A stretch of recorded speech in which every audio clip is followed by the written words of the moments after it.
Untuk yang pertama, mari kita dengarkan nasihat-nasihat agama yang akan disampaikan oleh guru kita yang mulia Ad-Da'i Ilallah Al-Mukarram Al-Ustaz Al-Habib Ahmad bin Muhammad Al-Habasyi. Beliau dari Solo.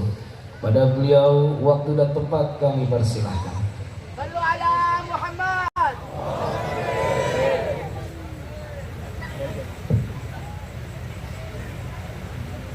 Bismillahirrahmanirrahim. Assalamualaikum warahmatullahi wabarakatuh. Waalaikumsalam warahmatullahi wabarakatuh. Alhamdulillah. Alhamdulillahilladzi hadana lihada wa ma kunna linahtadiya laula an hadanallah. Subhanaka la ilma lana illa ma 'allamtana innaka antal alimul hakim. Rabbi shrah li sadri wa yassir li amri wahlul 'uqdatam min lisani yafqahu qawli. Allahumma salli wa sallim ala sayyidina Muhammad miftahi babi rahmatillah adada ma fi ilmillah salatan wa salaman daimaini bidawami mulkillah wa ala alihi wa sahbihi ajma'in, amma ba'du. Alhamdulillah,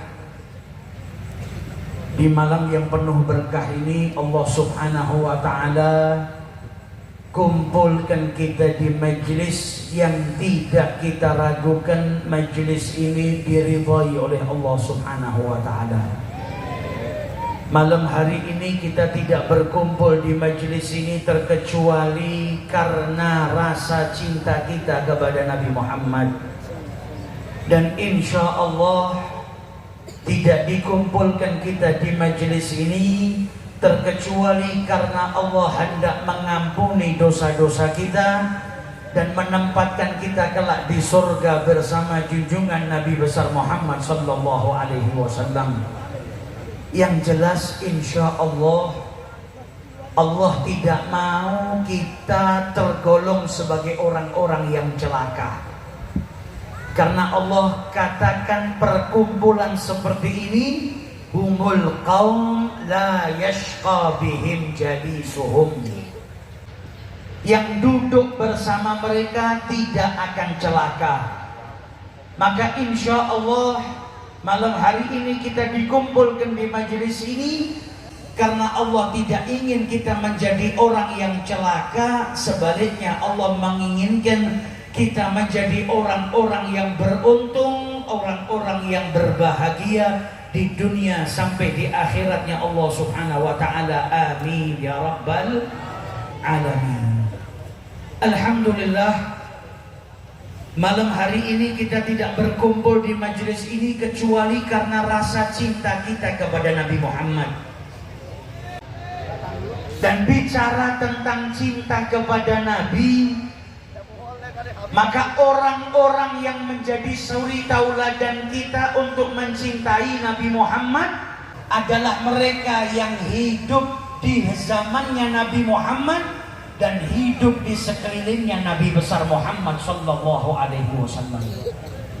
Kalau mau belajar cinta dengan Nabi, maka ayo kita baca bagaimana para sahabat Nabi dahulu mencintai Nabi besar Muhammad sallallahu alaihi wasallam. Sayyidina Ali bin Abi Thalib pernah ditanya, "Kaifa kana hubbukum li Rasulillah?"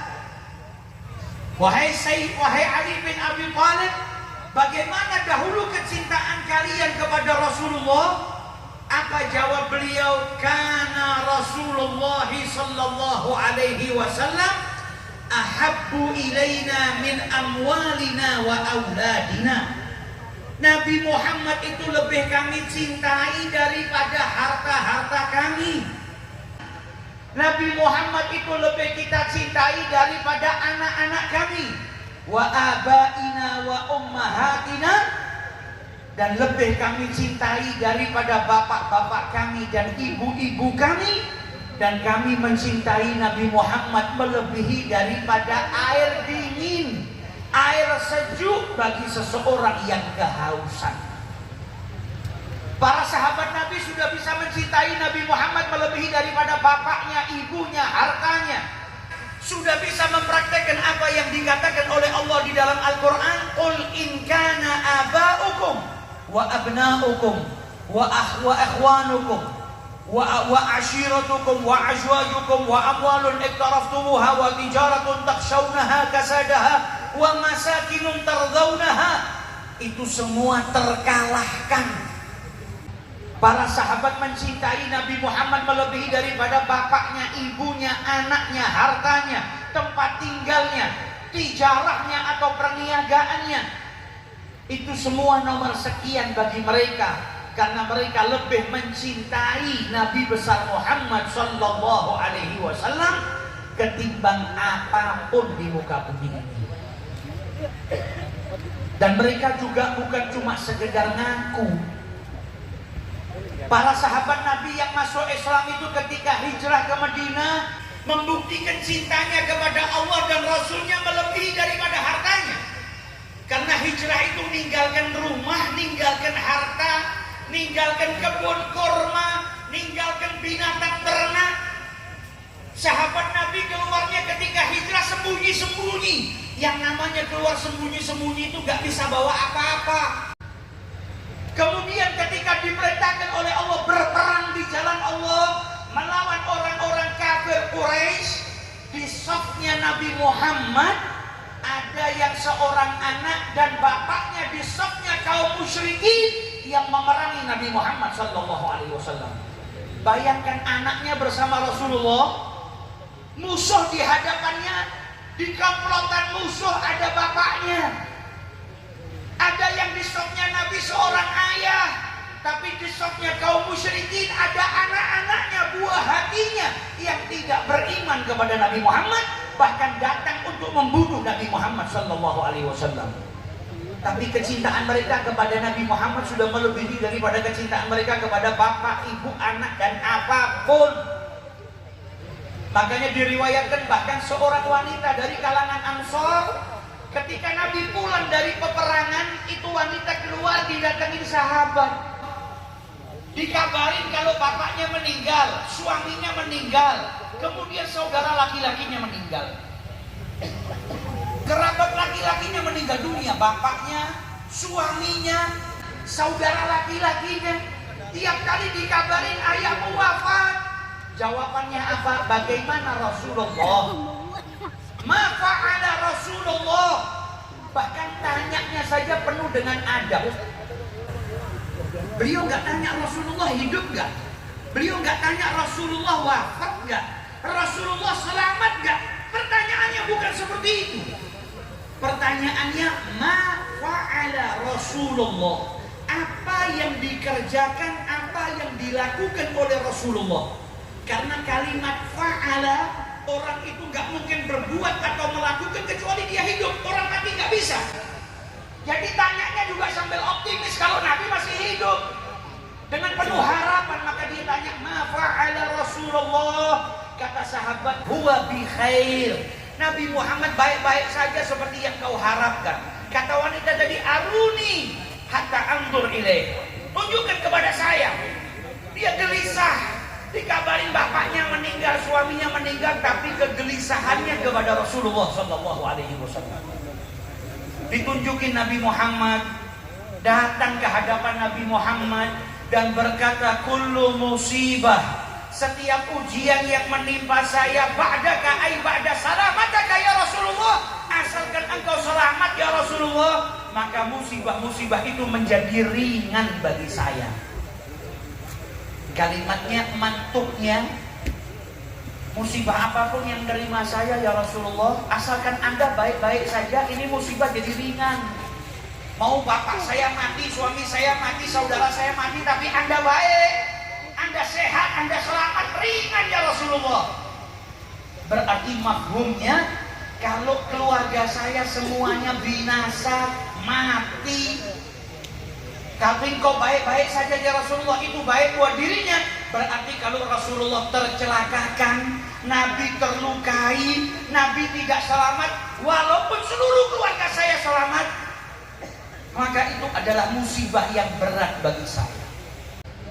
Nah, ini cintanya wanita Ansor yang hidup di zamannya Nabi besar Muhammad sallallahu alaihi wasallam. Bukan cuma sekedar ngaku cinta, tapi betul-betul membuktikan cintanya. Ada sahabat Nabi namanya Zaid bin Dathina. Zaid bin Dathina ini ketangkep orang kafir Quraisy dan akan dieksekusi, dihukum mati. Orang Mekah itu walaupun mereka musyrik tapi masih menghormati Ka'bah. Mereka nggak mau membunuh orang di sekitar haram Ka'bah, haram Mekah, nggak mau. Maka Zaid bin Dathina dibawa keluar dari haram Mekki. Tujuannya apa? Mau dieksekusi, hukuman mati.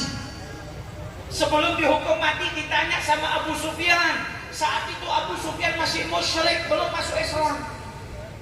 Anshuduka Allah, anshuduka billah ya Zaid. Kata Abu Sufyan, bagaimana wahai Zaid, kalau seandainya Muhammad sahabatmu saat ini menggantikanmu di sini dipenggal lehernya, dan kau di keluargamu selamat, aman, sehat, gak mati, gak dihukum. Gimana kalau posisimu ditukar dengan Muhammad? Muhammad yang dipukul, Muhammad yang dipenggal, yang dihukum mati, kau kami pulangkan selamat. Apa jawab Zaid bin Dathina? Demi Allah, saya gak rela Nabi Muhammad saat ini di tempatnya dan kakinya tertusuk duri, sedangkan saya dalam keadaan baik-baik saja. Kok gantikan saya? Nabi di tempatnya saja saat ini kakinya tertusuk duri, saya sehat, saya aman, saya gak ribut. Apalagi Nabi Muhammad sampai menggantikan posisi saya untuk dibunuh. Ini mahabbahnya para sahabat. Mereka mendahulukan kecintaannya kepada Nabi Muhammad. Mereka rela wafat, rela mati, rela kehilangan nyawanya, asalkan Nabi besar Muhammad sallallahu alaihi wasallam dalam keadaan baik-baik saja. Bahkan di salah satu peperangan Uhud ada sahabat Nabi namanya Abu Talha. Abu Talha itu seorang pemanah hebat. Dia berdiri di depan, Nabi Muhammad di belakangnya. Abu Talha setiap kali melempar musuh dengan anak panahnya, Nabi Muhammad berjinjit. Kenapa? Mau lihat anak panahnya lari kemana, mengenai siapa. Setiap kali Nabi Muhammad itu mengangkat kakinya mau lihat anak panahnya kemana, Abu Talha itu mengangkat dadanya menutupi Rasulullah. Takut kalau ada anak panah musuh yang nyamperin mereka dan kena melukai Rasulullah SAW. Bahkan di perang Uhud ada sahabat yang jadi bentengnya Nabi. Jadikan badannya sebagai tameng bagi Rasulullah. Rasulullah dilemparin anak panah dan dia melindungi Nabi dengan pundaknya. Dalam keadaan sakit tertusuk banyak anak panah, itu sahabat sambil bangga berkata kepada Rasulullah, "Nahri duna nahruka ya Rasulullah." Biar nyawa saya yang hilang, jangan nyawamu ya Rasulullah. Ini sakit. Tapi dia bangga mengorbankan dirinya demi Rasulullah. Karena apa? Kecintaannya kepada Nabi Muhammad sallallahu alaihi wasallam. Nah, kita kesini belajar cinta. Alhamdulillah kita sudah sedikit belajar cinta. Malam hari ini ada semifinal tapi kita malah hadir sholawatan. Buktinya cinta kita kepada Nabi Muhammad. Walaupun ada yang sholawatan sambil buka semifinal, tapi masih insya Allah tergolong cinta kepada Nabi Muhammad sallallahu alaihi wasallam. Semoga perkumpulan kita ini diridhai oleh Allah, dijadikan kita orang-orang yang cinta kepada Allah dan Rasulnya, dan semoga kelak kita diwafatkan dalam keadaan diridhai oleh Allah dan Rasulnya, diridhai oleh guru-guru kita dan kedua orang tua kita, dibangkitkan di barisannya Nabi besar Muhammad sallallahu alaihi wasallam. Nadkhul ma'ataha wa alih fi sufufil awalat ma'ahum daiman fi daril wa daril akhirah. Wa sallallahu ala sayyidina Muhammadin wa ala alihi wa sahbihi wa sallim walhamdulillahi rabbil alamin wal afu minkum thumma assalamu alaikum warahmatullahi wabarakatuh. Waalaikumsalam warahmatullahi wabarakatuh. Terima kasih kita ucapkan kepada guru kita yang mulia Al-Habib Ahmad bin Muhammad Al-Habsyi. Syukran hadirin. Mudah-mudahan bermanfaat buat kita semua. Bertambah cinta kita kepada Nabi kita Muhammad sallallahu alaihi wa alihi wasallam.